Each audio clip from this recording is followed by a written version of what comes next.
अपनी परंपरा के अनुसार हम लोग इग्नू के कुलगीत से कार्यक्रम का आरंभ करेंगे। संजय जी से अनुरोध है कि इग्नू का कुलगीत आरंभ किया जाए।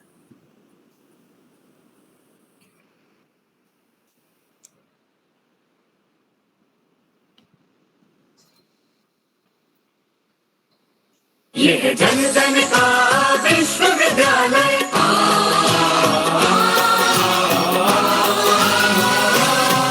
ये है जन जन का विश्वविद्यालय, सरल सुगम शिक्षा का आलय। जन जन का विश्वविद्यालय, जन जन का विश्वविद्यालय। ज्योत जलाए ज्ञान की, स्वाध्याय की अनुसंधान की राह दिखाए वंचितों को, शिक्षा के अधिकार की। ना उम्र का कोई बंधन, ना बंदिश परिधि की, घर घर है बना शिक्षा का देवालय। ये है जन जन का विश्वविद्यालय, जन जन का विश्वविद्यालय।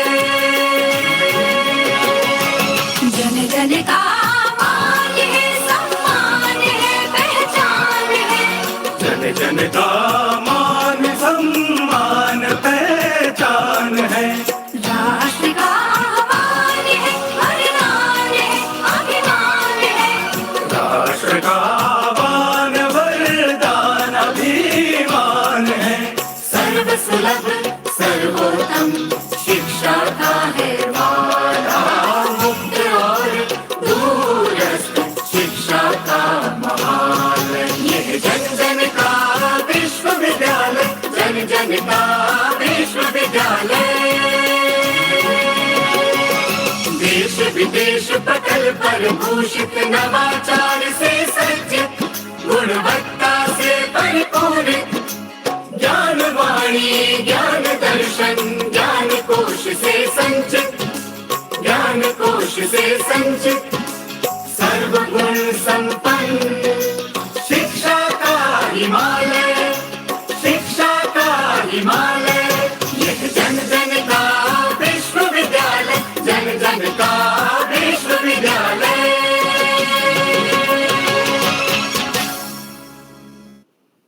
बहुत बहुत धन्यवाद संजय जी।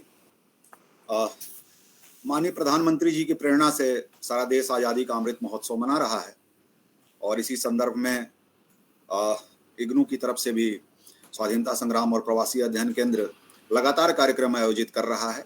75 कार्यक्रमों की श्रृंखला में आज हम 29 यानी 29वें पड़ाव पर खड़े हैं और आज हम सब अत्यंत ही सौभाग्यशाली हैं कि हम सबके अत्यंत प्रिय और हमारे बीच ही अभी कुछ दिनों पहले तक रहने वाले और अभी भी हमारे ही बीच हैं, बस कार्य क्षेत्र थोड़ा सा अलग है, ऐसे आदरणीय प्रोफेसर अमरजीत सिंह नारंग सर हमारे साथ उपस्थित हैं। मैं आपका स्वागत करता हूं सर, आपको प्रणाम करता हूं। इस कार्यक्रम के संरक्षक, हमारे प्रेरणा स्रोत, हमारे अभिभावक, जिनके आशीर्वाद से हम इस कार्यक्रम को लगातार संपन्न कर पा रहे हैं, ऐसे हमारे विश्वविद्यालय के माननीय कुलपति प्रोफेसर नागेश्वर राव जी को भी मैं धन्यवाद देता हूं, उनको नमस्कार करता हूं। मैं अपने विश्वविद्यालय के माननीय पीवीसी आदरणीय प्रोफेसर सत्यकाम जी को भी नमस्कार करता हूं, उनका स्वागत करता हूं। वो स्वतंत्रता संग्राम और प्रवासी केंद्र के निदेशक भी हैं और उन्हीं के कुशल निर्देशन में हम लगातार यह कार्यक्रम कर रहे हैं। इसके अलावा मैं अपने अन्य माननीय समकुलपति महोदय प्रोफेसर राजेंद्र प्रसाद दास जी, प्रोफेसर उमा कांजीलाल जी और प्रोफेसर सुमित्रा कुकरेती जी का भी धन्यवाद देता हूं और उनका स्वागत करता हूं। इसके अलावा मैं अन्य जितने भी लोग आज उपस्थित हैं, विभिन्न केंद्रों के निदेशक, विभिन्न क्षेत्रीय केंद्रों के निदेशक, विभिन्न अकादमिक संस्थाओं से जुड़े हुए लोग और हमारे विश्वविद्यालय से जुड़े हुए लोग, हमारे छात्र, मैं आप सबका स्वागत करता हूं। आज हम 29वें पड़ाव पर खड़े हैं और आज का जो विषय है जिस पर आदरणीय नारंग सर अपनी बात रखेंगे वो है अंडरस्टैंडिंग इंडियाज इंडिपेंडेंस अ सोशियो पॉलिटिकल पर्सपेक्टिव। हिंदी में भारत की स्वतंत्रता का सामाजिक राजनीतिक परिप्रेक्ष्य में समझना। आदरणीय नारंग सर वर्षों तक इसी विश्वविद्यालय के सक्रिय अंग थे और हम सब उनसे बहुत कुछ सीखते रहे, बहुत कुछ जानते समझते रहे। आज भी प्रयास रहता है कि उनसे सीखें और समझें। तो आपका आभार कि आप हमारे बुलाने पर आए। मैं आदरणीय नारंग सर का एक संक्षिप्त परिचय आप लोगों के सामने रखूंगा। Professor Amarjeet Singh Narang, retired professor of political science and coordinator human right education and former registrar at Indira Gandhi National Open University, did his MA and PhD from University of Delhi. With about 45 years of experience as a teacher, researcher, and academic administrator, he is well versed with various aspects of university functioning, both from academic and administrative aspects. He has taught courses from BA to PhD level, has been chairman of the faculty, handled independent and team research projects, and involved with NCERT on school level education matters. Professor Narang has also been president and vice president of Shastri Indo-Canadian Institute. He has been fellow at Brock, Queen's, and McGill Universities and Indian Institute of Advanced Studies, Shimla. Professor Narang has published 10 books and about 65 papers and articles. He also participates regularly in discussions on political, social, and educational issues on radios and televisions. His areas of interest include Indian politics, ethnic studies, federalism, human rights, education and Sikh studies. तो ये था Narang sir का संक्षिप्त परिचय। और आज जो विषय है, जैसा मैंने पहले भी कहा, भारत की स्वतंत्रता को सामाजिक राजनीतिक परिप्रेक्ष्य में समझना।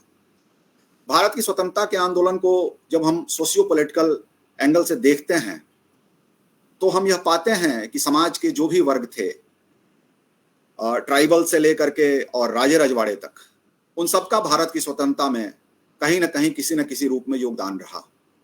1857 के पहले से लेकर के और 1947 तक हम भारत के स्वतंत्रता संग्राम के इतिहास को पढ़ते हैं तो हम यह पाते हैं कि हर क्षेत्र से और हर वर्ग से आवाज उठी कि हमें स्वतंत्र होना है और अंग्रेजों को यहाँ से भगाना है। पॉलिटिकल लेवल पर भी अगर हम देखें तो हम यह पाते हैं कि कई प्रकार की धाराएं थी जो भारत के स्वतंत्रता संग्राम में अपना अपना योगदान दे रही थी। एक धारा जो कि कांग्रेस की धारा थी, एक दूसरी धारा जो रेवोल्यूशनरीज की धारा थी। इसके अलावा गदर पार्टी के लोग थे, डायस्पोरा से जुड़े हुए अन्य लोग थे जो भारत के बाहर और भारत के अंदर दोनों तरफ से भारत की स्वतंत्रता में अपना योगदान कर रहे थे। हिंदू महासभा का एक समूह था जो कि अपना योगदान कर रहा था। मुस्लिम लीग भी शुरू में भारत की स्वतंत्रता के लिए ही लड़ रही थी, बाद में जाकर के उसने एक कम्युनल रुख को अपनाया और दुर्भाग्यपूर्ण रहा कि भारत अपनी स्वतंत्रता के पहले विभाजित हो गया। यह भी एक पॉलिटिकल एंगल था जिसको समझना जरूरी है कि वह क्या परिप्रेक्ष्य था, वह क्या पॉलिटिकल सिनारियो था जिसके कारण भारत की एकता और अखंडता को कायम करने के लिए, उसको अक्षुण्ण रखने के लिए और भारत को स्वतंत्र रखने के लिए जिस स्वतंत्रता संग्राम का उद्घोष हमारे स्वतंत्रता सेनानियों ने किया, उसकी अंतिम परिणति विभाजन के रूप में। उसके अलावा अन्य सोशियो पॉलिटिकल लेवल के लोग थे जिसमें एक अंबेडकर जी का ग्रुप था, अन्य भी कई इस तरह के समूह थे। और मैं दो उदाहरण आपके सामने रखूंगा कि जो यह सिद्ध करेंगे कि भारत का जनजन जो है किस तरह से स्वाधीनता संग्राम से अपने को जुड़ा हुआ महसूस करता था। 1857 में जब कुंवर सिंह ने अंग्रेजों के खिलाफ उद्घोष किया और दानापुर छावनी के सैनिकों ने विद्रोह करके आकर के कुंवर सिंह के साथ मिल गए, तो अंग्रेजों ने झारखंड में 12 नाम की एक जगह है, वहां से कुछ लोगों को मोबिलाइज करना शुरू किया अपनी कैवेलरी के साथ। उस कैवेलरी को, यानी जो घुड़सवार सेना थी, उसको जो घसियारे घास काट करके घोड़ों को खिलाते थे, उन्होंने कहा कि अब हम इनको घास काट करके नहीं देंगे क्योंकि ये जा करके कुंवर सिंह के विरुद्ध उद्घोष जो कुंवर सिंह ने किया उसके विरुद्ध लड़ने वाले हैं। एक दूसरा जो और उदाहरण मैं आपके सामने रखूंगा कि जब आजाद हिंद फौज का नेतृत्व सुभाष चंद्र बोस जी कर रहे थे तो उनके पास एक ऐसा व्यक्ति गया जो एक गौशाला चलाता था। उसने कहा कि मेरे पास लड़ने की कोई क्षमता नहीं है, मेरे पास हथियार नहीं है, मैं कोई ऐसा व्यक्ति नहीं हूं जो सैनिक हूं, लेकिन मेरे पास ये गायें हैं और मैं ये सारी गायें आपको देता हूं, मैं आपकी सेना के साथ चलूंगा और इन गायों से जो दूध निकलेगा वो मैं आपके स्वतंत्रता सेनानियों को, आजाद हिंद फौज के लोगों को दूंगा, जिससे पी करके वो शक्तिशाली होंगे और अंग्रेजों के खिलाफ लड़ेंगे। तो यह था कि एक तरफ भारत का जनजन जो है अपना योगदान दे रहा था। विभिन्न प्रकार की राजनीतिक धाराएं, कांग्रेस की शुरुआत से ही अगर हम देखें तो दादा भाई नौरोजी और ब्रह्मोष चंद्र बनर्जी के टाइम जो लेजिस्लेटिव चीजों को पाने की एक होड़ मची थी, वो आगे चल करके बहुत रेडिकल चीजों में परिवर्तित हुई। कांग्रेस गर्म और नरम दल में विभाजित हुआ। बाद में गांधी जी आए, गांधी जी ने नमक सत्याग्रह और अन्य सविनय अवज्ञा आंदोलन के द्वारा एक विस्तार किया उसका, किसान और मजदूर भी उससे जुड़े। लेकिन आप यह भी ध्यान दें कि राम नारायण शुक्ल और बाबा रामचंद्र जैसे लोग एक अलग तरह के धारा का प्रतिनिधित्व करते हुए इसमें बहुत कुछ जोड़ रहे थे। तो ये सारी चीजें हैं। आदरणीय नारंग सर इस पर बोलेंगे, मुझे उम्मीद है। तो अब मैं आदरणीय नारंग सर को विनम्र अनुरोध करता हूं कि वह अपनी बात शुरू करें। धन्यवाद सुशील, आपकी इंट्रोडक्शन का जो आपने बहुत शायद आवश्यकता से ज्यादा ही मेरी तारीफ की, उसके लिए बहुत बहुत धन्यवाद। दूसरी बात यह कि नाम से मुझे पता चल रहा है कि लोग सारे देश से इसमें सम्मिलित हैं, तो इसलिए मैं कोशिश करूंगा कि केवल हिंदी में ना बोल करके अंग्रेजी और हिंदी में मिक्स करके, ताकि सभी लोगों को बात समझ में आए। And basically in fact you have made my task quite easy because you have already explained so many things, and my basic task now is to speak whatever you have told in Hindi to translate that into English. This is basically because you have already said. And as Sushil, you very rightly said that the freedom struggle of India was a very complex freedom struggle. No doubt, all sections, cultural, social, economic, in fact, if you say cultural groups, classes, all were involved in this freedom struggle. And that is why we attained freedom in 1947. And I take this opportunity to convey my heartfelt greetings to all of you on this occasion of the 75th year of our independence. I don't know how many of you know that India is one of the very few countries which have been able to sustain its unity, integrity, and above all, process of democracy. Among all the countries which attained freedom after 1945, India is one of the rare examples where we have continued with democratic process, and this democracy has been maturing in spite of aberrations here and there, criticism here and there, but democracy in India has been maturing. While in most countries which attained independence after 1945 is the watermark for, because that was the end of Second World War. Most countries which attained independence once, twice, more than twice, they had military rule, autocratic rule, one-party rule, conflicts, civil wars, etc., etc. So we celebrate this achievement of ours of last 75 years, our ability to maintain our unity, integrity, and above all, in spite of all this diversity, all the size of India, all this what you call various sections, cultural groups in India, we have been able to sustain our democracy, and I'm sure it will be further sustained. Now, this very question takes us to the nature of freedom struggle of India.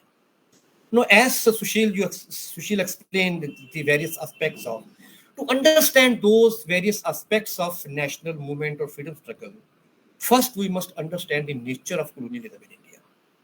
Nature of colonialism in India itself was a complex aspect, but it was just not a political rule of one country over the other, as generally is expected in some cases, Samrajyavad or imperialism. It was not simple imperialism or Samrajyavad.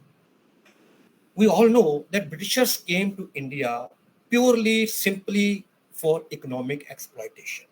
And that is why it was not the state, British state, which came to India earlier. It was what we call the British East India Company, a private company for its own economic interests.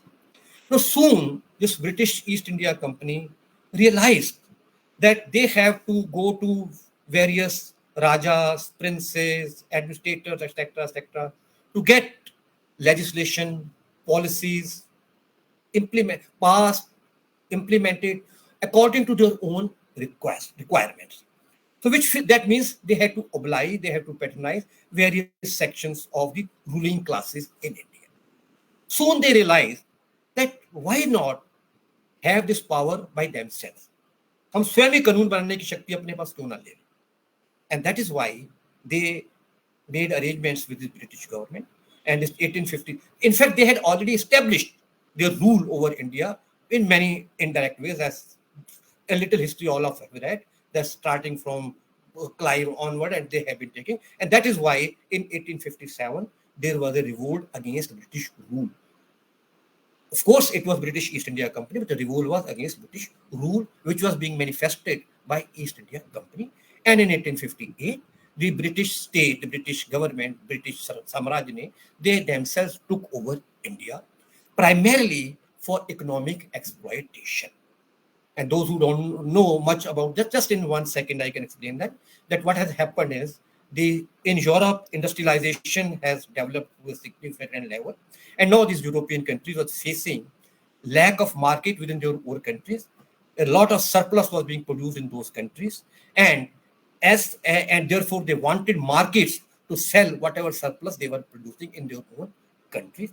And also at the same time, they needed raw material for their industrial production, which they were looking for countries like India. So it was a two-way thing to get cheap raw material from India to produce in England and so sell those products in India at profitable prices. So it was purely and simple economic interest.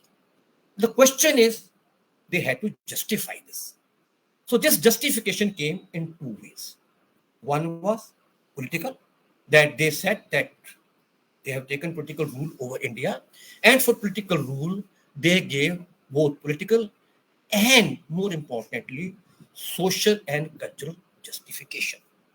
Those of you who have studied sociology, history, political science, or in general aspects, they know it very well that what the British, or in fact more or less than British, European thinking about the countries like India was. Now about India, for instance, I just quote that in British liberal thinking, not only revolutionary, but even not only conservative, but even in British thinking, there was the view that Indian civilization lacked modern values of rationality and enlightenment. तो उनका कहना ये था कि जो भारत की सभ्यता है वो आधुनिक नहीं है, उसमें आधुनिक जो मूल्य हैं, वैल्यूज हैं, वो नहीं है, उसमें रैशनैलिटी नहीं है, उसमें रीजन नहीं है, उसमें लॉजिक नहीं है. इंडियंस जो है, इंडियन सिविलाइजेशन जो है, उसमें एनलाइटनमेंट नहीं है, जो यूरोप के अंदर रेनेसां के पीरियड के बाद शुरू हुआ. And therefore they said that it was a backward civilization. उन्होंने जो हजारों साल की भारतीय सभ्यता थी उसको एकदम बैकवर्ड सिविलाइजेशन, पिछड़ी हुई सभ्यता डिक्लेयर कर दिया. और क्योंकि because that was different from modern West. So therefore the idea among the British liberal thinkers, scholars, including scholars, was that modernity means Western modernity. Nothing else is modern.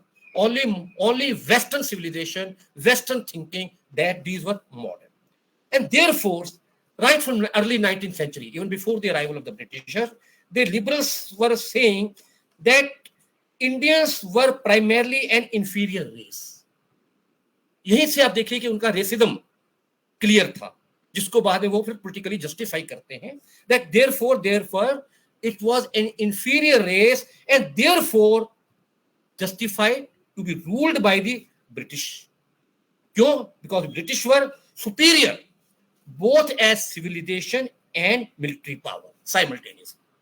तो वो justification दे रहे हैं that Britishers were superior in terms of civilization as a superior race and in terms of military rule and their military power, and therefore they have not only a right, in fact they went to the extent of saying that they have a duty to rule over India. वो इन सभ्य लोगों को सभ्य बनाने के लिए अपने पास आए थे.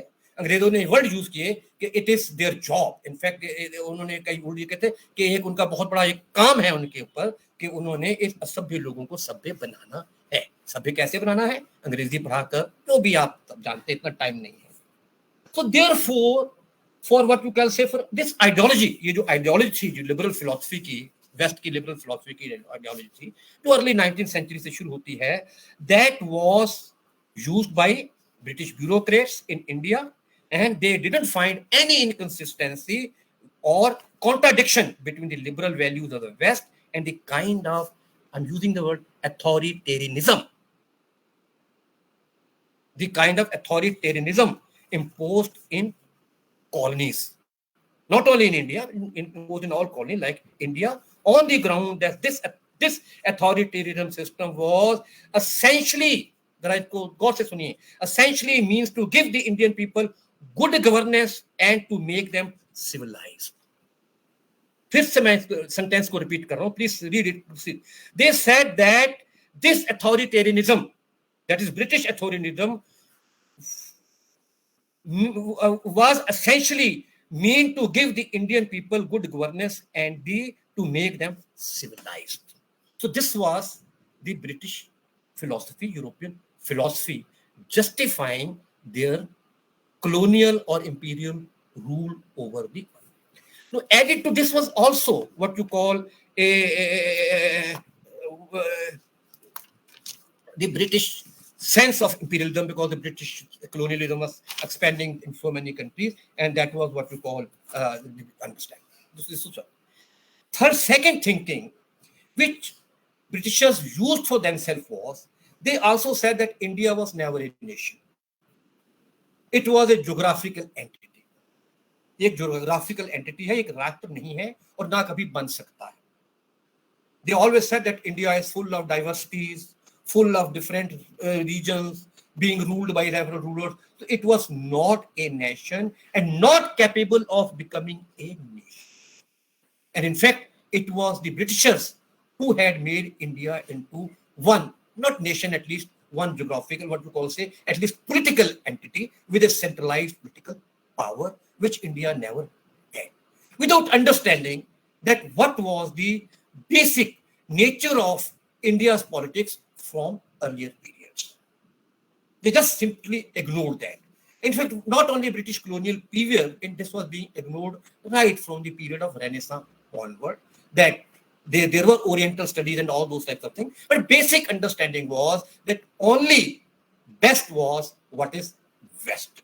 So they had a state jacket approach.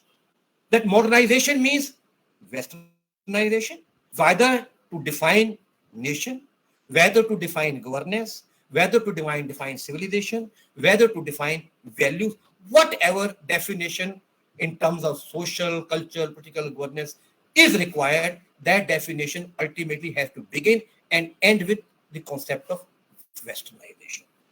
Without realizing that right thousands and thousands years back, India has produced a knowledge system.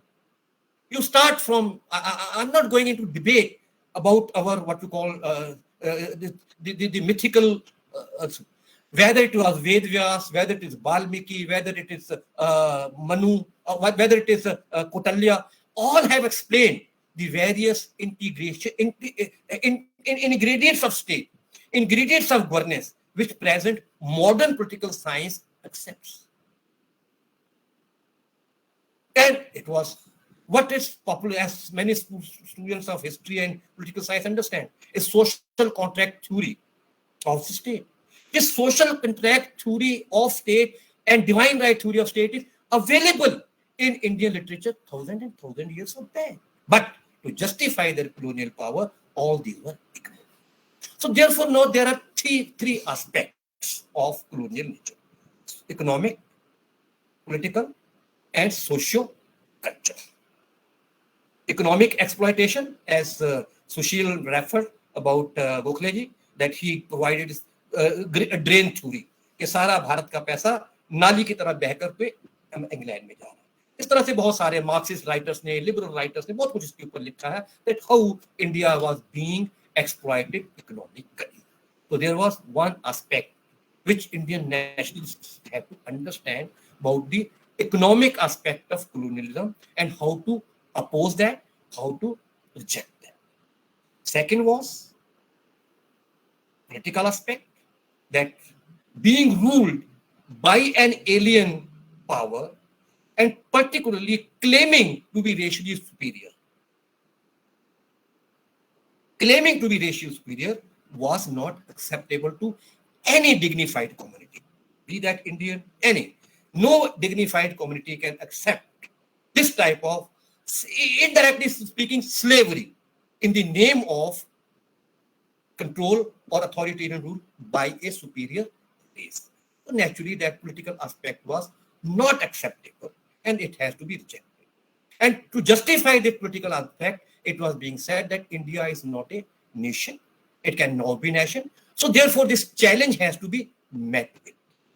Those involved in freedom struggle, they had to prove that India was a united country, irrespective of various diversities, differences, and also cultural aspirations, expectations. But India was a unit, right? That it had lacked unity for various reasons. And for that matter, you go back to, say, in history, Ajay is sitting here. What was German unification? What was Italian unification? All these were, even those European countries were not united at that particular time. They were united through various processes. Very famous in history comes German unification. This idea of nation state. How this emerged? Because those countries themselves had faced this. But no, for them, India was not capable to be a nation. So this has to be asserted that yes, India may not be a nation in terms of stereotype, textbook definitions, classical definition. That may be different. And you know, as students of history, we all know that the definition of nation has been changing from time to time. As today, there is no concept as that we call nation state. We now call multi-nation states. We all accept that. And India is a multi-ethnic, multicultural state. So therefore, this idea that only one religion, one language, that was to be challenged. Similarly, this question of that India is not a civilization in the sense of modern civilization, that has to be challenged. Therefore, the Indian nationalism started on simultaneously on all these aspects. Mentioned 1857. 1857 was clearly beginning with cultural and religious issue. This question of cow and pig flesh being used in the food. So it was a cultural challenge that our culture is being. Question is not what culture. Question is Indian culture, whether it is Islamic culture, Hindu culture, whatever the culture, being denied and imposed by the Western in the name of so-called rational, in the name of so-called what you call a secular culture. So therefore, and also by 1857, as you already mentioned, the question of economic exploitation had been coming, and therefore, apart from these what you call the soldiers, which they call mutiny, the other classes joined them. No, maybe there are disputes and debates about that why princes joined them, why Raja Maharajas uske andar aaye, वो सब question अलग है, लेकिन the basic question is in 1857 revolt, the first war of independence, all these three aspects, political, economic, and social culture were involved. My emphasis is that Indian freedom struggle was a mixture of all these three national identities. And this keep on developing further and further. In which the question, and therefore you find various streams, as Tiwari you mentioned, all these three streams. There were certain people for whom cultural aspect was very important. And therefore, we find in India the cultural religious revivalism. What was Swami Dayanand doing? Challenging this question of alien superiority. No, the question is not that whether he was challenging from Hindu point of view or what point of view. The question is there was a challenge to the concept of alien superiority. And in his own way, he did. Similarly, in Muslim thinkers, this idea was coming up. Similarly, you see in Sikhs, there was a Singh Sabha movement, there was an Akali movement. All these were challenges to the imposition of what you call an alien culture and trying to divide India on this basis. Unfortunately, the whatever mechanisms Britishers used in terms of their own policy of divide and rule, so these were moving simultaneously. That each cultural revivalism was part and partial of Indian nationalism as well as of its own nationalism. So there was developing, as Tiwari ji hinted, Muslim nationalism, Sikh nationalism, Hindu nationalism, and also in indirectly way, not nationalism, but a sense of identity consciousness among tribal people, among caste people. All they were simultaneously developing their own sense of identity, but they were part and parcel of Indian nationalism also. No nationalism, as you said, up to 1940 at least, even in 1940 is the first time when this Pakistan revolution comes. And interestingly, the person who he wrote "Sare Jahan se Acha Hindustan Hamara," he had to make planning for tax. So I'm not going into those reasons, but what I'm saying is that up to at least 30s, there was no clash between different identity nationalisms and Indian nationalism. And in fact, as you know very well, that the membership of Indian National Congress was open.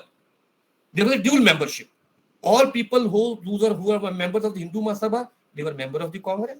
All those who were members of the Akali Dal, they were members of the Congress. So up to 30s, this dual membership was there because they were interested in promotion and protection of their own cultural identity, as well as they were concerned about Indian nationality.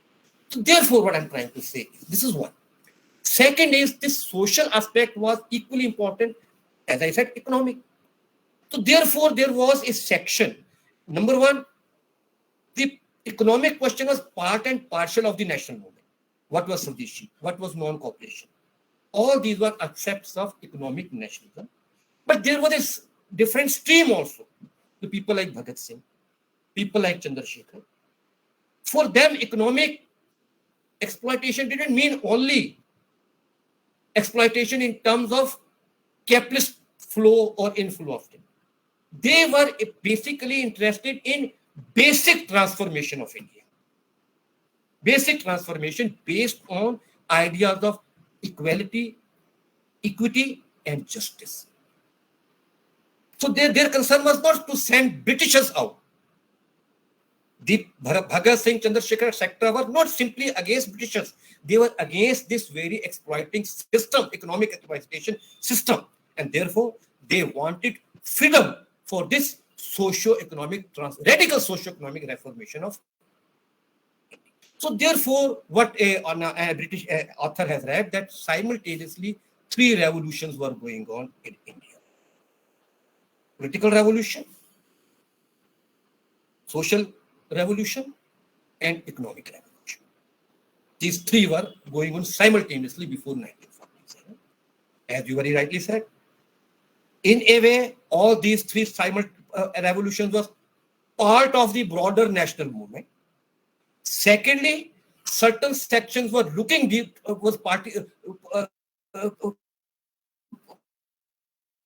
proceeding on these revolutions, particularly from one aspect, parallel to national. As I told you, that those who were interested in cultural aspects, religious aspects, they were maintaining their own, as I gave you example of Swami Dayanand and others. They were more concerned with this question of social revolution. Freedom for culture, freedom for language, freedom for religion, more than freedom from what you call economic freedom. There were for whom political freedom was important. किसी विदेशी का rule हमें पसंद नहीं है, हम बाद में देखेंगे क्या होता है. And third, people like revolutionaries for whom economic concern was more important than, in fact, many of these revolutionaries were totally atheists. They didn't believe any religion. Bhagat Singh has openly written that he doesn't believe in any religion. He was an atheist, and many others. So their concern was not with religious domination of the Britishers. Their concern was economic domination by anyone, be those Britishers or be those Indians. So therefore, they wanted. So this was what you call the social and political aspect of national movement, which we have to keep in mind when we talk of present-day Indian political process. I think I have been able, within a shorter time, that the social and political aspect of freedom struggle of India was not a purpose to attain political freedom from an imperial power. It was to attain freedom from colonial power.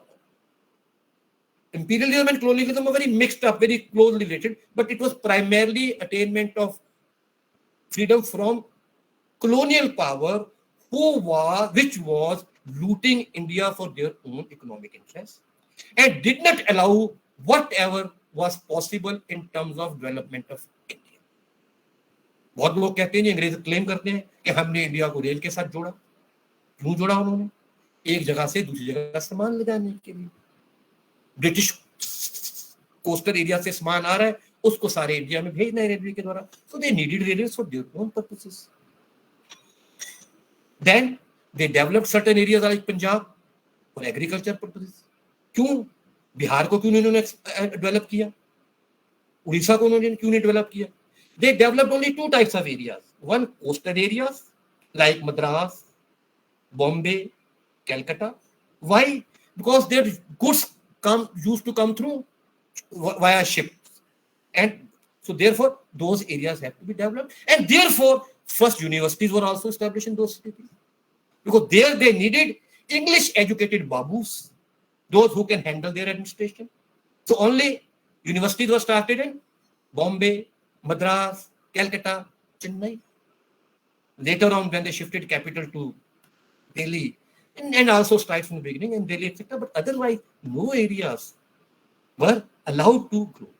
Then they developed areas like Punjab, which were already doing good in agriculture. So they lay canals and everything. Why? Because there should be some area where the food grains are grown and people have some power to buy the goods being produced in India. And therefore, what you find till today, that regional disparities remain there. Some areas were developed in terms of minimum industry. Again, industry was only in coastal areas. कोई बिहार में, मध्य प्रदेश में, UP में उन्होंने कोई industry नहीं लगाई. Basically, all industries were established in coastal areas because of their own interests. And similarly, as I said, universities were opened in those areas. And then otherwise, area like Western UP, a bit of it, but basically Punjab, which was primarily a very big Punjab at that time, the Punjab which is part of Pakistan today, Haryana and all that. So they developed this agriculture. And mind it, again, this agriculture development was not in terms of modern agriculture. Only provision was more and more canals. Pani de do inko taki fasal hoti rahe. And transformation of agriculture from tradition to modern was not on their agenda. So this was primarily a question of that economic exploitation, which was clearly, and therefore they criticized India as a backward civilization, and whatever possible situation for the development or modernization in India was, they did not allow that to take place. So therefore, those who were concerned with towards all these aspects simultaneously as well as separate. Broader national movement being led by Mahatma Gandhi and others, they saw it simultaneously. They saw economic aspect of it, as cited that Gopal Krishna Gokhale gave this idea of drain theory. Then this Gandhi gave the idea of what we call village Swaraj, so that what is being produced in India is used rather than taking, and to oppose that, the idea of boycott. Boycott सिर्फ उनको सताने के लिए नहीं था. Boycott was basically that India is producing, which is enough for ourselves, and therefore we can basically use that, and therefore challenge the British colonial power. Hell with your production, we are capable of that. Maybe for the somewhat. So therefore boycott and Swadeshi. So this was a multifarious challenge, and as I told you, and therefore what we find, and therefore after attainment of independence, all these values. But at the same time, mind it, let me not forget, there was a significant section in India also, which was looking towards what you call colonial aspect from the Renaissance period angle. That Europe has given this world the new ideas of rationality, logic, reason, or above all, to keep individual in the center of everything. The basic idea of Renaissance was individual. And while societies like India, other thing, for them, individual was not in the center, but it was society which was in the center, and individual was part and parcel of the society. So those who believed in this liberal value of individual, they were looking reasonably good in British rule. That is, yes, they have brought to India these ideas of Renaissance. And this was the idea of individual liberty, individual rights, and all those types of things, rather than here. In Indian society, rights and duties were part and parcel of the two sides of the coin. And in fact, the duties were given priority over rights. So this is the thinking in most of the Eastern countries. And this is even till today, this debate in human rights is going on, that whether, what is the basic philosophy behind human rights? I'm not going into that debate, but it is still going on. Be that China, be that Muslim countries, be that Indian countries, they challenge this Western concept of rights, which is based on individual in the center. And so therefore, what we find that a lot of people, they saw some everything good in British freedom, and certain people saw, and a part of a reasonable number of people who were in the national movement, they had gone to Western countries, including Gandhi, Nehru, and all these people, but Ambedkar, they were all educated in Western countries. So therefore, they saw something good in this Renaissance values, and they also tried to imbibe that in Indian system also. This is why, when you come to the formation of Indian Constitution immediately after independence, this problem comes. What has to be kept in Indian Constitution?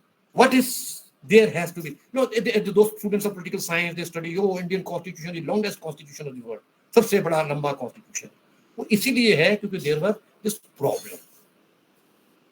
this problem, and also this understanding that we have not attained freedom for change of government from one to the other. Indian independence has been attained as a political freedom for socio-economic development and transformation.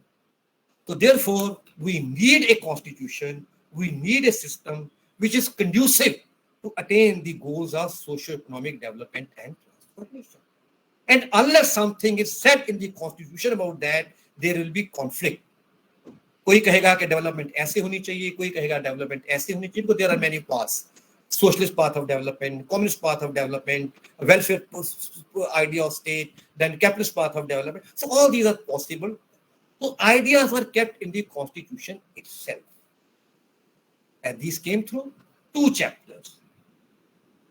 This fundamental rights and directive principles of the state.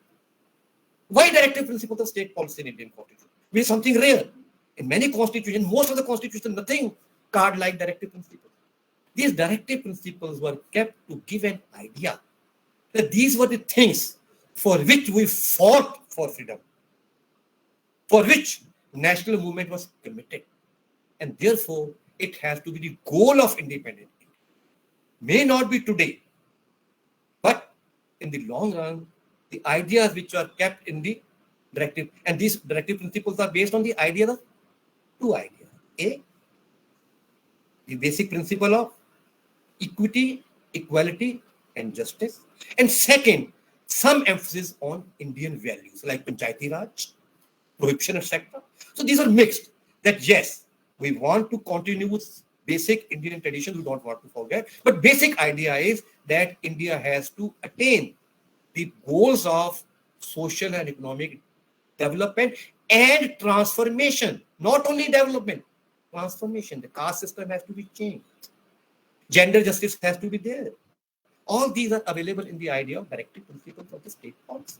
So that is why in Indian constitution were kept along with the fundamental rights, which is an idea imbibed from, as I said, the British Renaissance period. Individual, freedoms for individual. So our fundamental rights are based, keeping individual in the center.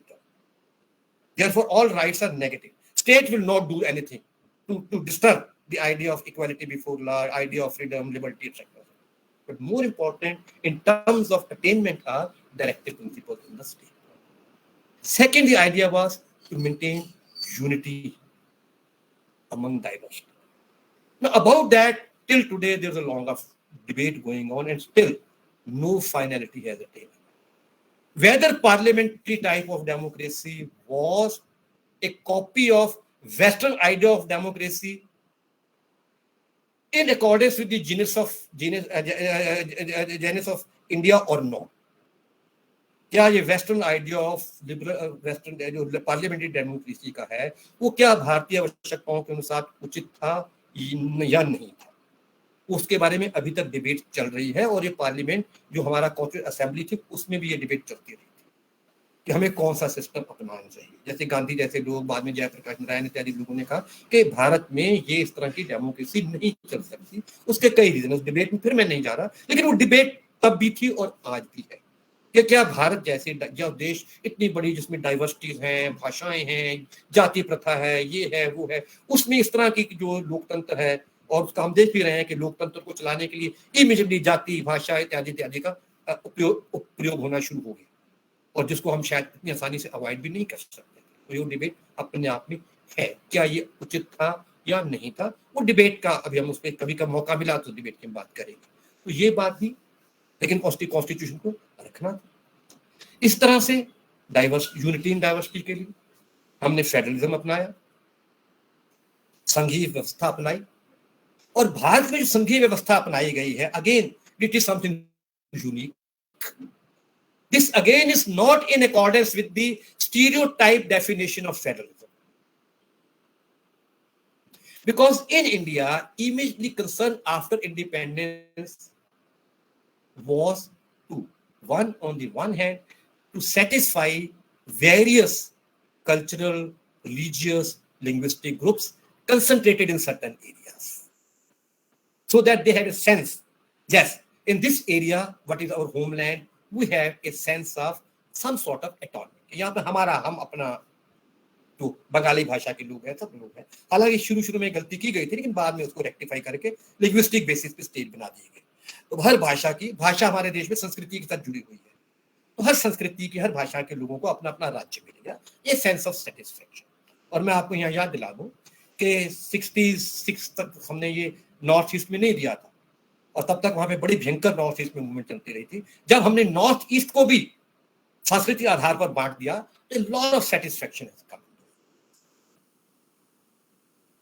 And now North East is not that demanding as it was in the beginning. So there is sense of autonomy, sense of state. But at the same time, because of partition in the name of religion, the makers of the constitution was worried of.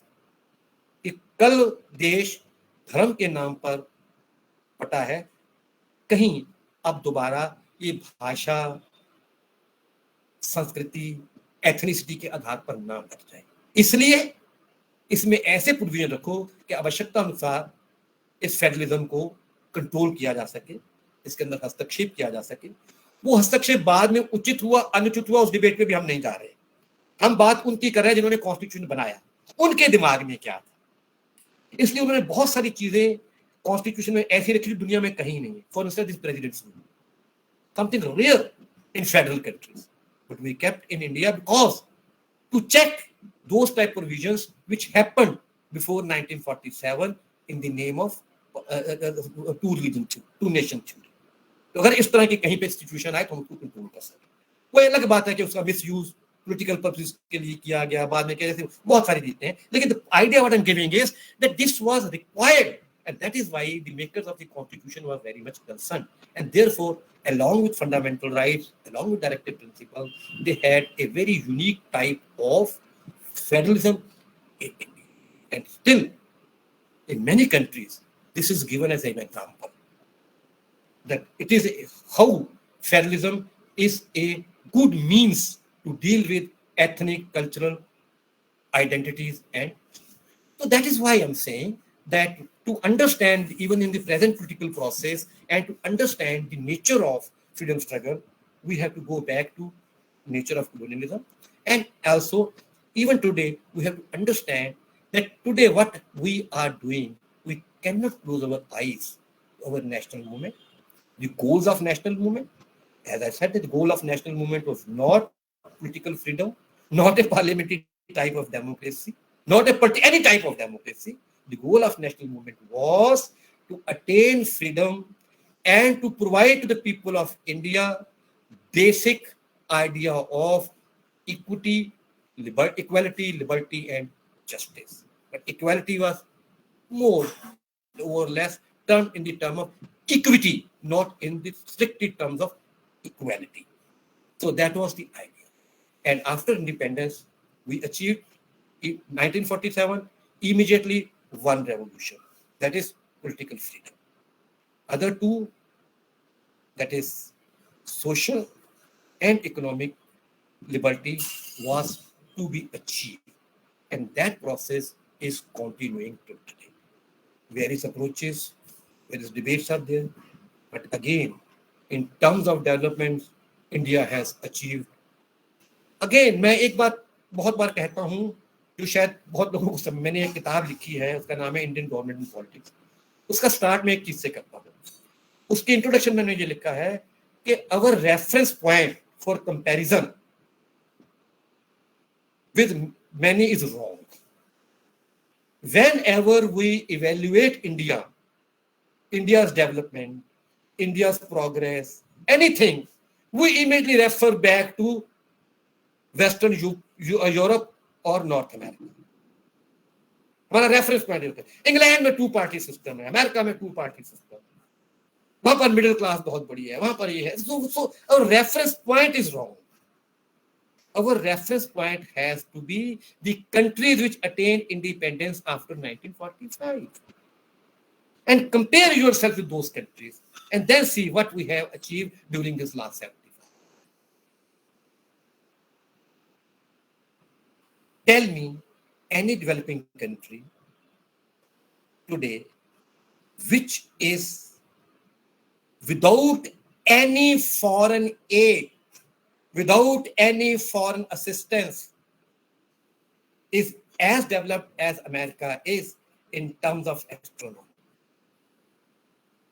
हम चांद पर भी जाने के लिए सक्षम हैं और किसी देश ने इस मामले में हमारी सहायता नहीं की. So with whom we have to compare? Similarly, nuclear energy. Similarly, in many other areas, the attainments of India. So therefore, our reference, when we compare ourselves with Western Europe and North America, naturally will fall. उन्होंने कई 100 साल ले लिए और फिर जैसे मैंने पहले एग्जांपल दी कि वहां पर भी फ्यूडल सिस्टम बहुत बहुत जबरदस्त था. आज भी हम किसी को नाराज नहीं करना चाहते. इंग्लैंड के लोग राजा और रानी को कितना प्यार करते हैं. आप शायद आप में से बहुत सारे लोगों को मालूम नहीं होगा. मैं एक एग्जांपल देता हूँ. कुछ वर्ष पहले ऑस्ट्रेलिया में एक रेफरेंडम हुआ था, क्योंकि इंडिया भी जब आजाद हुआ तो हम भी कॉमनवेल्थ का पार्ट थे, डोमिनियन थे. डोमिनियन का मतलब ये होता है कि सभी कॉमनवेल्थ कंट्रीज का या डोमिनियन, उनका राजा या रानी वही है जो इंग्लैंड का राजा या रानी. इंडिया ने उसको डिनाई कर दिया. उन्होंने कहा नहीं, वी विल बी रिपब्लिक. तो therefore queen is not our queen, we are republic. Republic means गणतंत्र. But countries like Canada, Australia, till today are dominions, and the Queen of England is the Queen of Canada, Queen of New Zealand, Queen of Australia, and many other countries. We're talking of Australia. Few years back, a section of Australian people demanded that Australia should become a republic. Why the Queen of England is Queen of Australia? And mind it, in referendum, majority voted for Dominion status, and Queen of England continues to be Queen of Australia. Is it not a feudal mentality? So therefore, we must understand that development or modernization does not mean westernization.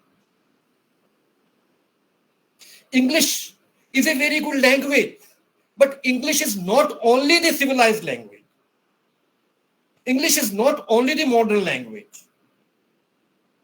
Why Chinese and Japanese don't believe in the domination of English? So therefore, all languages have a potential. So therefore, the idea is the modernity is not straitjacket. That whatever Western is modern and whatever West is not Western is not modern. आप में से बहुत सारे लोग जो traditional university में जैसे मैंने पढ़ाया है 20-25 साल, वहाँ पर बड़ी अजीब बातें होती हैं.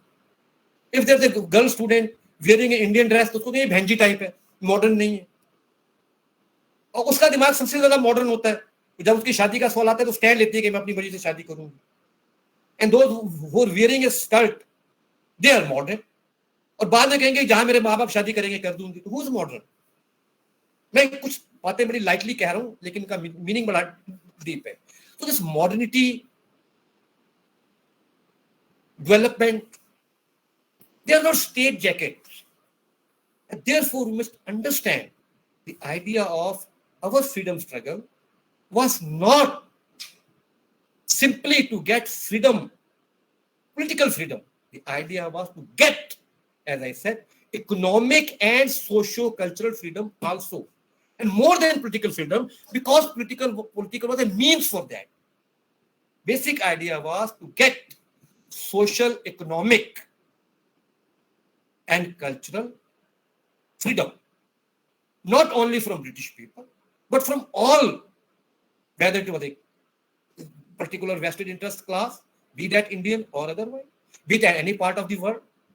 We wanted freedom for our own people in terms of social, cultural, and again, mind it, let me make it this point very emphatically.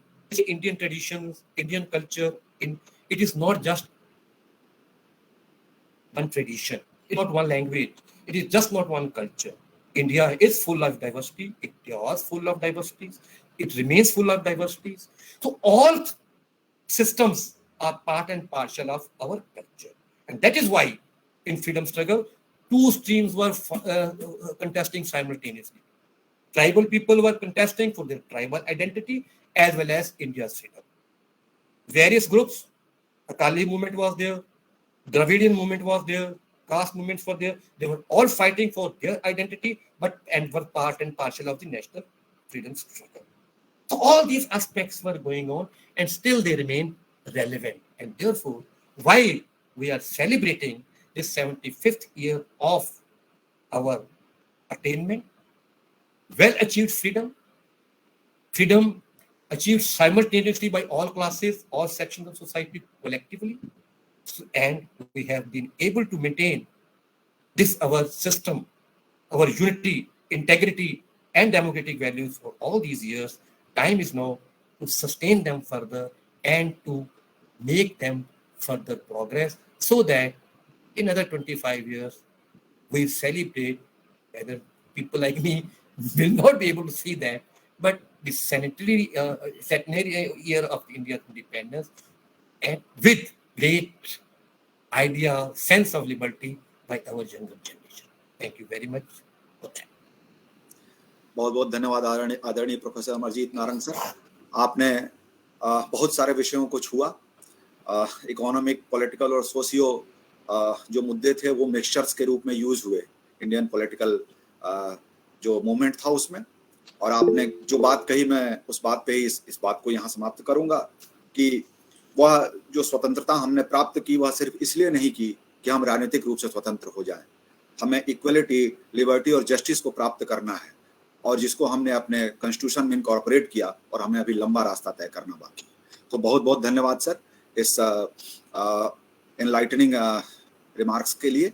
और एक मेरा आपसे अनुरोध है कि हम लोग इसको पुस्तकाकार भी प्रकाशित करने का प्रयास कर रहे हैं, तो अगर इसको आप लिखित रूप में हमें दे दें तो हमें बड़ी खुशी होगी और हम आपसे संपर्क मैं अवश्य दूंगा। बस थोड़ा 1 महीना मैं बिजी हूँ कि मेरी एक पुस्तक बिल्कुल फाइनल स्टेजेस पे है, उसके बाद में जी जी आप समय ले सर। मैं आप नहीं वो पुस्तक का भी आपको नाम बता देता हूँ, वो है रिलीजन, रीजन एंड पॉलिटिक्स। तो बिल्कुल फाइनल पूर्व में आज देख रहा हूँ। जी मैं आपसे संपर्क करूंगा सर। अब मैं बिल्कुल प्रार्थना करते हुए आदरणीय प्रोफेसर सत्यकाम सर को आज के कंक्लूडिंग रिमार्क्स के लिए धन्यवाद डॉक्टर सुशील तिवारी जी। मुझे कोई कंक्लूडिंग रिमार्क्स नहीं देना है। नारंग साहब ने एक बात कही कि ये 75वां वर्ष में हम प्रवेश कर चुके हैं अपनी आजादी का, और उन्होंने ये प्रसन्नता जाहिर की कि हम जब 100वें स्वाधीनता दिवस समारोह मनाएंगे तो एक भारत एक और आगे विकसित और मजबूत राष्ट्र के रूप में सामने आएगा। और मैं ईश्वर से कामना करता हूं कि प्रोफेसर नारंग भारत की आजादी की जब शताब्दी मनाई जाएगी तो उसका भी साक्षात करेंगे और शतायु होंगे, स्वस्थ रहेंगे, ये हमारी कामना है। एक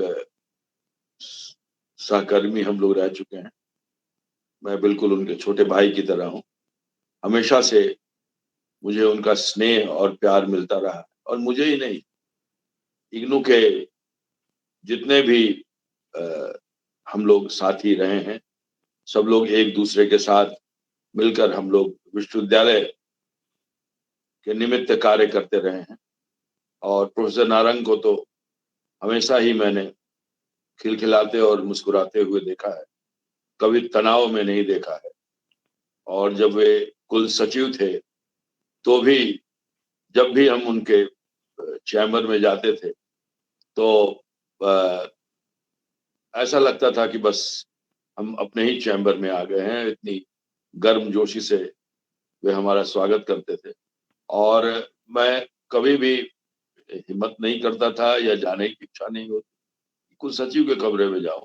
लेकिन जब तक नारंग साहब कुल सचिव रहे, मैं बहुत ही स्वच्छंदता से उनके कमरे में जाता रहा। उनका स्नेह बराबर हमको मिलता रहा, बहुत कुछ सीखा है मैंने उनसे। और आज के उनके संभाषण से आपको लग गया होगा कि वो कितने मैच्योर टीचर हैं, कितने अच्छे वक्ता हैं और चीजों को कितने सिंपल वे में वो सामने रखते हैं, जो राजनीति का विद्यार्थी न होने के बावजूद सारी बातें समझ लेता। आज पूर्व संध्या है गांधी जयंती की।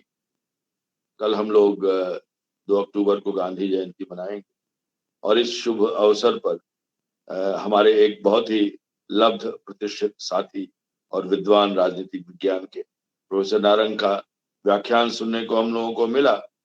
तो ये बहुत ही हम लोग के लिए एक निश्चित रूप से लाभदायक और खास तौर पर क्योंकि ये रिकॉर्ड किया जा रहा है और ये ज्ञान दर्शन पर भी जा रहा है और यूट्यूब पर भी और सभी चैनल्स पर, और लगातार इसको हम रिपीट टेलीकास्ट करेंगे, तो हमारे विद्यार्थी लाभान्वित होंगे प्रोफेसर नारंग के इस विचारों से। प्रोफेसर नारंग ने जो आज बात कही वो बात कहीं न कहीं गांधी जी के सिद्धांतों के इर्द गिर्द घूम रही थी। हालांकि उन्होंने विशेष रूप से गांधी जी का नाम नहीं लिया, चर्चा की उनकी, लेकिन उन्होंने स्वराज सत्याग्रह, सविनय अवज्ञा आंदोलन और बहिष्कार की बात की और जितने भी मुद्दे उन्होंने उठाए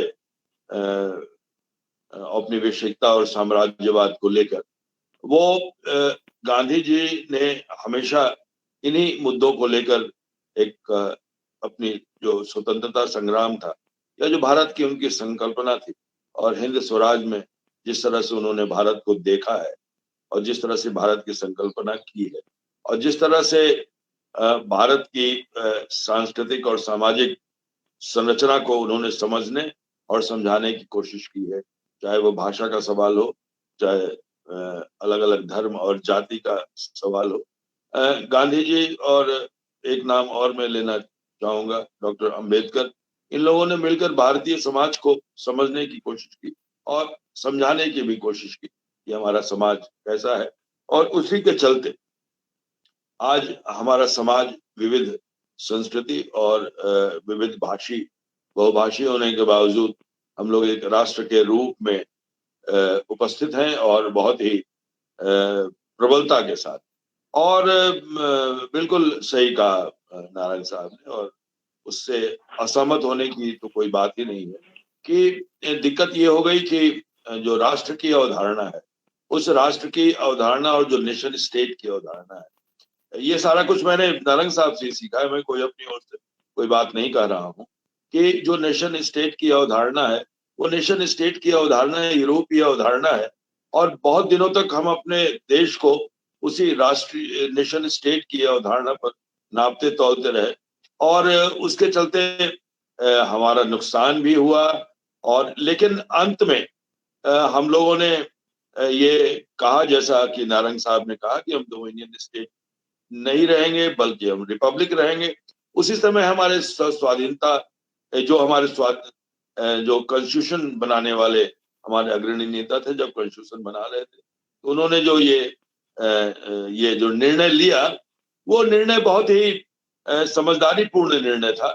और एक चीज तो उस समय ये की कि जो उन्होंने ये सिद्ध कर दिया कि जो हम उपनिवेश नहीं रहेंगे, राजनीतिक रूप से हमको आजादी तो आपने दे दी है, लेकिन हम सामाजिक और सांस्कृतिक दृष्टि से भी आजाद होना चाहते हैं, इसलिए हम आपके उपनिवेश नहीं रहेंगे और आपकी रानी हमारी रानी नहीं होगी।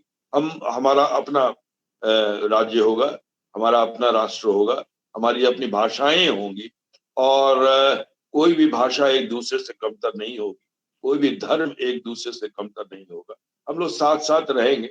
दुर्भाग्य की बात है, नारंग साहब ने भी इसका जिक्र किया, दुर्भाग्य की बात है कि जो चीज 1930 तक नहीं थी, द्विराष्ट्र की संकल्पना, वो 1930 के बाद बहुत तेजी से बढ़ी, और उसके बहुत सारे राजनीतिक और सामाजिक कारण भी थे, सांस्कृतिक कारण भी थे, और उसमें जो यहाँ की जनता का कोई भागीदारी नहीं थी, बल्कि इसमें जो हमें नेतृत्व दे रहे थे मुख्य रूप से उनकी जो समझ थी वो ज्यादा थी, और सत्ता का जो हस्तांतरण, सत्ता में जो भागीदारी लेने की बात थी, वो सत्ता में भागीदारी लेने की बात थी। एक पुस्तक का मैं अनुवाद कर रहा था, विभाजन के बाद भारत और गांधी, तो उसमें मैंने ये पढ़ा कि जो अगर, क्योंकि गांधी जी को जो हमारे अग्रणी नेता थे, चाहे वो कोई भी हो, उन लोगों ने उनकी बात मानने से हटने लगे थे, और उनकी बात मान नहीं रहे थे कोई। और गांधी जी हिंदू मुस्लिम एकता और सारी बातें कर रहे थे, और भारत को विभाजित न करने की बात कर रहे थे। उन्होंने जिन्ना को प्रधानमंत्री भी बनाने की बात की। लेकिन सत्ता ऐसी चीज होती है कि जो, और वो उसका सिलसिला अभी तक हमारे यहाँ बंद नहीं हुआ है। तो सत्ता एक ऐसी चीज होती है जो जैसे मोह जो सत्ता का है, उस सत्ता के मोह ने भारत को विभाजित कर दिया। मैं ये आपको बहुत ही सिंप्लीफाइड बात लग सकती है, ये लग सकता है कि बहुत ही साधारणीकृत बात मैं कर रहा हूँ, ऊपरी बात कर रहा हूँ, लेकिन ये भी एक प्रमुख कारण था। ठीक है कि सामाजिक सांस्कृतिक जो, और खास तौर पर जो जिस सामंती आचरण और सामंती मानसिकता की बात नारंग साहब ने की, उस सामंती मानसिकता की भी बहुत बड़ा हाथ है हमारे देश को दो देशों में बांटने में, जो 3 देश हो गए हैं। तो पॉलिटिकली तो मेरा ये बिल्कुल, मैं नारंग साहब ने एक बहुत स्पष्टता से बात की कि जो सारे जहां से अच्छा हिंदुस्तान हमारा लिखने वाला व्यक्ति था, वो पाकिस्तान चला गया, और पाकिस्तान के का जो अवधारणा है उसमें उनका प्रमुख हाथ रहा। तो ये एक बहुत ही एक मैं कहूंगा कि जो फ्यूडल मेंटेलिटी है, उसमें फ्यूडल मेंटेलिटी का बहुत बड़ा हाथ रहा, और सत्ता की भागीदारी, ये 2 चीजें बहुत महत्वपूर्ण रही, जो सांस्कृतिक चेतना के कारण भारत का विभाजन नहीं हुआ। भारत का विभाजन राजनीतिक गुमराह करने के कारण हुआ।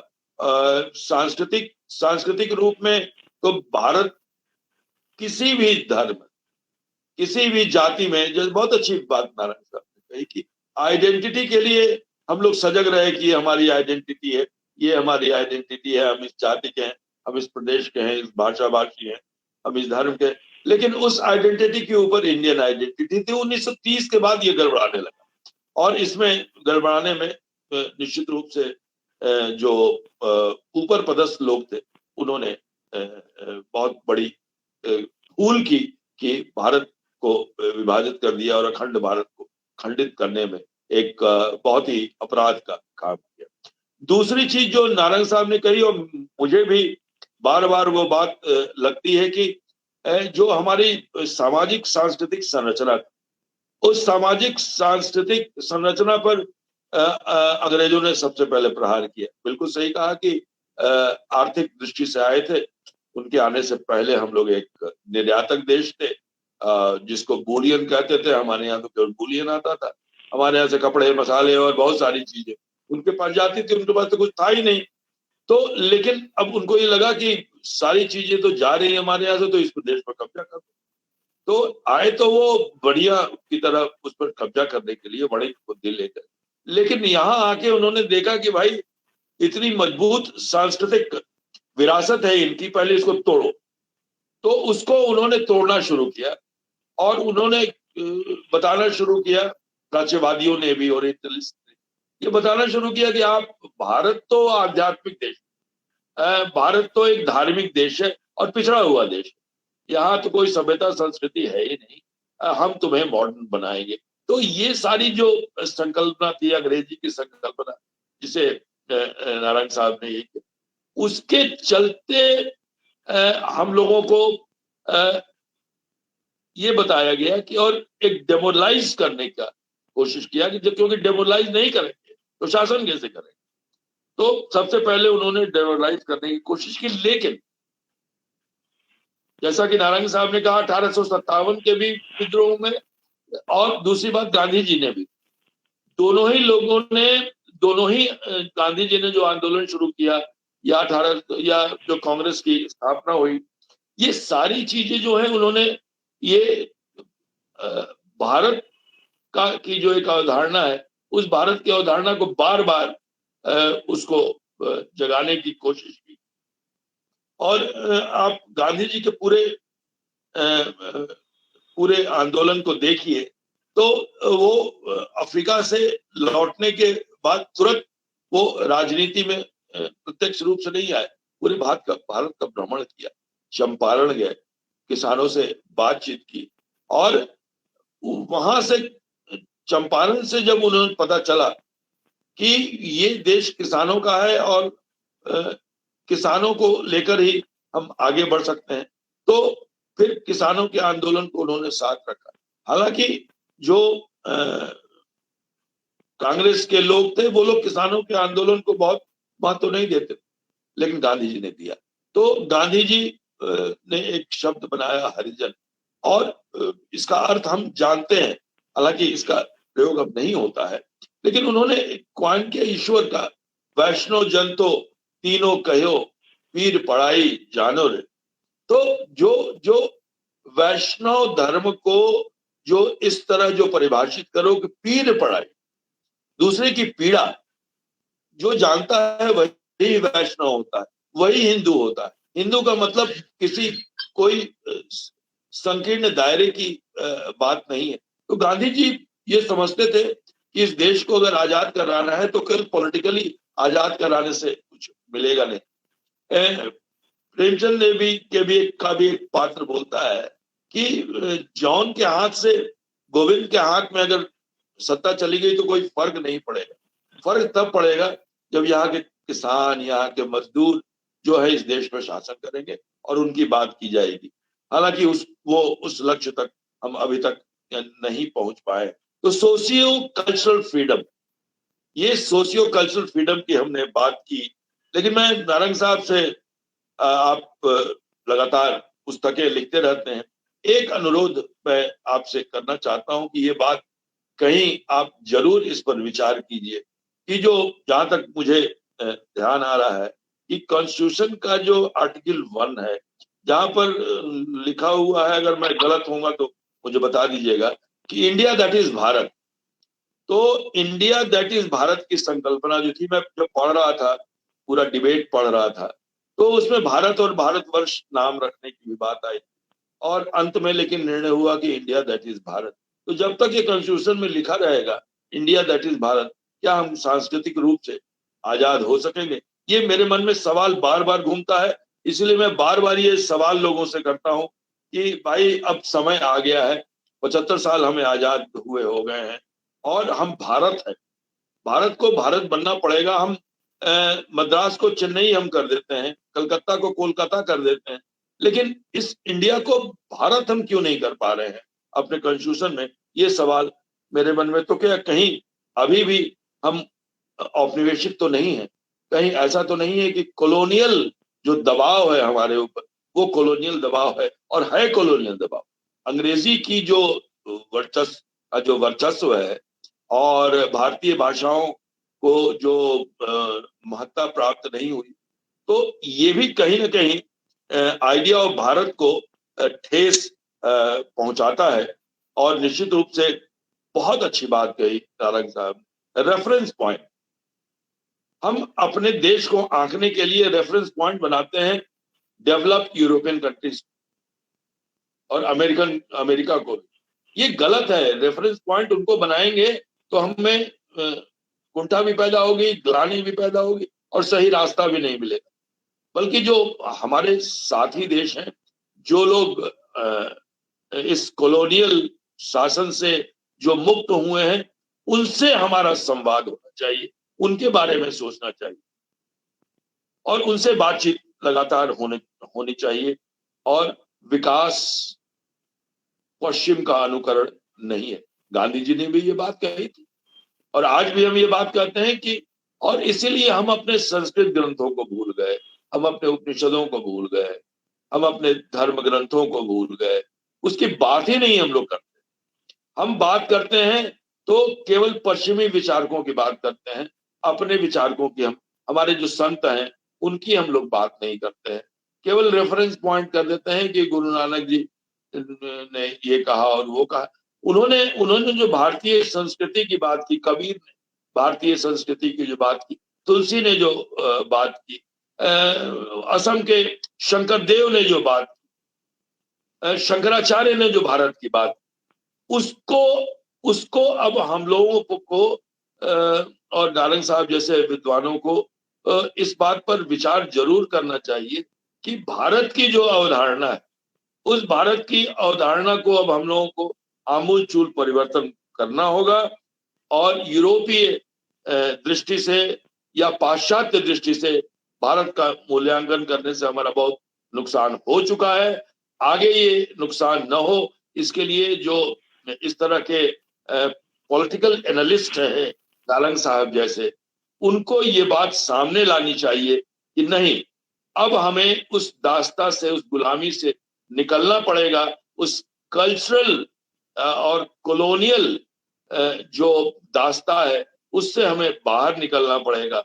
और जब तक हम बाहर नहीं निकलेंगे तब तक हम सही रूप में स्वतंत्र नहीं हो पाएंगे। आज नारंग साहब ने जो अपना वक्तव्य दिया वो हमारे लिए और हमारे सभी विद्यार्थियों के लिए और हमारे सभी साथियों के लिए एक आई ओपनर है कि हम अपने भारत को कैसे देखें और भारत को आगे बढ़ाने में। बहुत अच्छी बात है, चांद पर जाने के लिए हमें कोई मदद नहीं देता है, लेकिन उसको प्लेन बनाने के लिए हमें कोई मदद नहीं देता। तो कोई आपको मदद देने के लिए नहीं पहुंचेगा, खुद खड़ा होना होगा, अपने को पहचानना होगा, भारत को पहचानना होगा। हमारे ऋषि मुनियों ने जो बात कही है उसको पहचानना होगा। उसको पुराना या पुरातन करके उसको नकारना ठीक नहीं। उसमें बहुत सारे दार्शनिक चीजें हैं, बहुत सारी वैज्ञानिक चीजें हैं, बहुत बहुत सामाजिक समरसता की बात की गई। हमारा धर्म वो धर्म नहीं है जो पश्चिम का धर्म है। हमारे धर्म का बहुत विस्तार है। धर्म का मतलब कोई पूजा पाठ केवल हमारे यहाँ नहीं। तो इसलिए एक धर्म कर्तव्य भी है, धर्म निष्ठा भी है, धर्म संस्कार भी है। तो इस तरह से हम लोगों को सोचना पड़ेगा।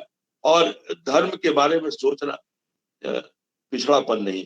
गांधी जी ने कहा था अपने हिंदू होने के बारे में, उन्होंने उसकी व्याख्या की। तो ये पिछड़ापन नहीं है, बल्कि अपने को पहचानने की कोशिश। अपने को हिंदू कहना पिछड़ापन नहीं है, क्योंकि हम हिंदू भी हैं और हम भारतीय भी हैं। इसमें कोई कंट्राडिक्शन तो है ही नहीं।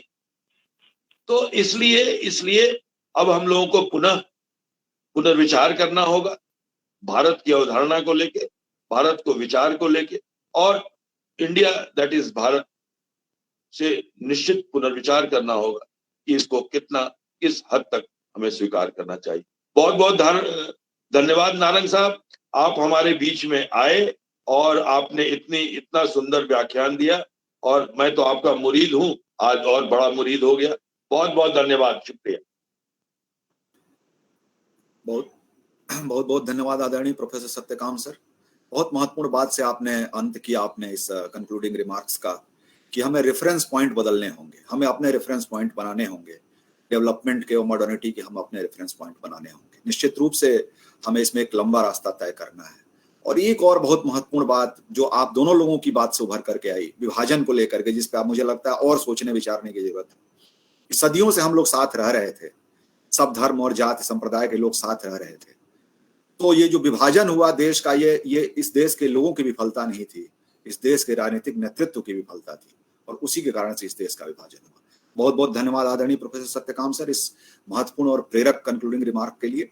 और आदरणीय प्रोफेसर नारंग सर, आपका भी मैं बहुत आभार व्यक्त करता हूं। सत्यकाम सर ने एक बात कही कि आपको हमेशा हमने मुस्कुराते हुए देखा है। मैं उसमें एक चीज और जोड़ूंगा कि हम लोग भी किसी तनाव में अगर रहते थे और आपसे बात करते थे तो हम भी मुस्कुराने लगते थे, आनंदित हो जाया करते थे। तो आज आपको देख के बहुत अच्छा लग रहा है। अब मैं आज के औपचारिक धन्यवाद ज्ञापन के लिए अपने सहकर्मी सुरेश गोहे जी को आमंत्रित करता हूं। नमस्कार।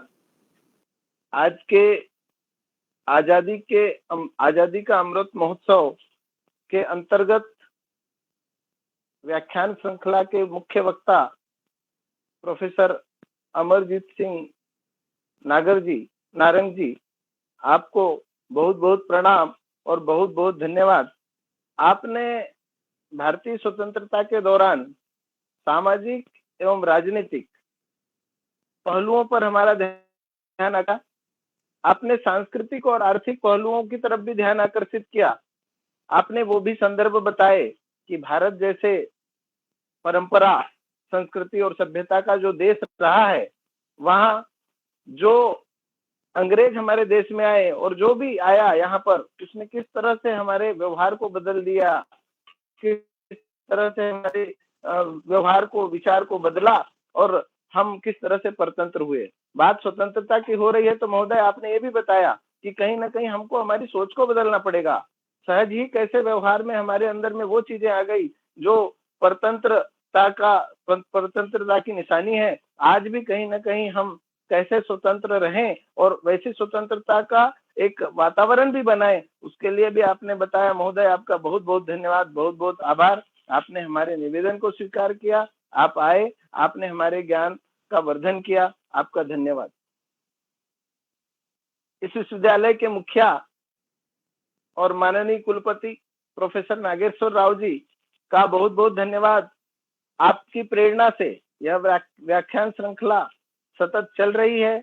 हमें बड़े बड़े विद्वज्जनों के अनुभवों को, उनके विचारों को सुनने का अवसर मिल रहा है, और कहीं ना कहीं यह स्वतंत्रता फिर स्थापित होगी और हम फिर से इसके बारे में सोचेंगे और यह अनवरत चलेगी, क्योंकि कहीं ना कहीं कुछ काई ऐसी जम गई है जो धीरे धीरे साफ करने पर ही मिटेगी। ऐसी प्रेरणा के स्रोत प्रोफेसर नागेश्वर राव जी, आपने इस तरह की श्रृंखला व्याख्यान की चलाई और हमें सुनने का और हृदयंगम करने का अवसर प्रदान किया। आपका धन्यवाद।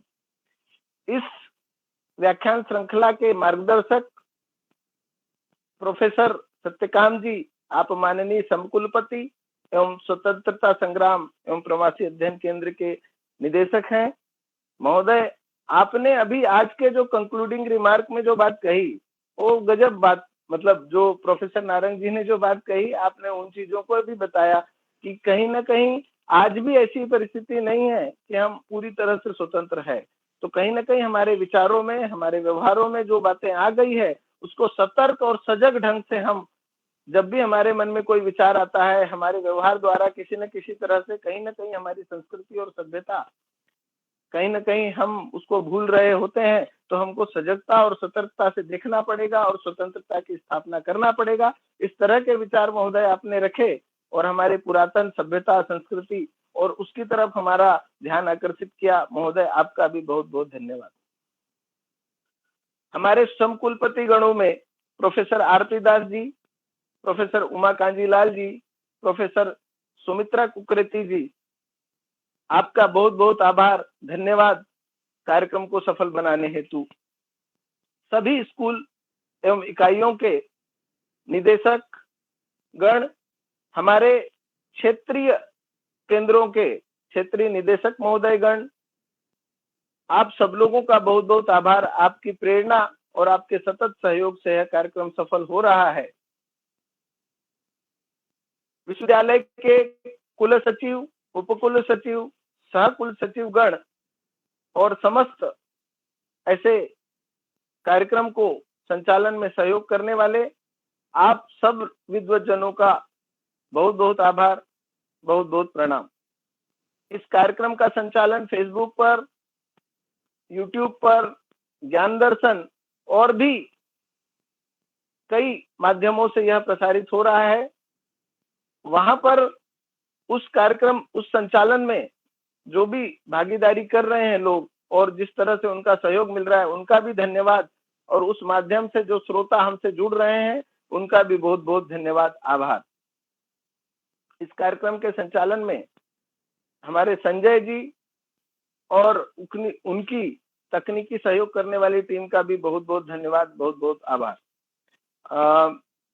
हमारे सहकर्मी डॉक्टर सुशील तिवारी जी, आपका भी बहुत बहुत धन्यवाद। बीच बीच में आप भी हमें उन संदर्भों की तरफ ले जाते रहे हैं और हमें उनकी स्पष्टता का बोध कराते रहे हैं। सुशील तिवारी जी, आपको भी बहुत बहुत प्रणाम, धन्यवाद। प्रत्यक्ष और अप्रत्यक्ष रूप से जिन भी सज्जनों का इस कार्यक्रम को सफल बनाने में, इस कार्यक्रम के सफल करने में आप सब लोगों का जो योगदान हमें मिल रहा है, आप सब लोगों का बहुत बहुत धन्यवाद, बहुत बहुत आभार, प्रणाम। धन्यवाद सुरेश जी। अब कार्यक्रम की समाप्ति हम राष्ट्रगान के साथ करेंगे। आप सबसे मेरा अनुरोध है कि राष्ट्रगान हेतु अपने स्थान पर खड़े हो जाएं और संजय जी राष्ट्रगान का संचालन करें।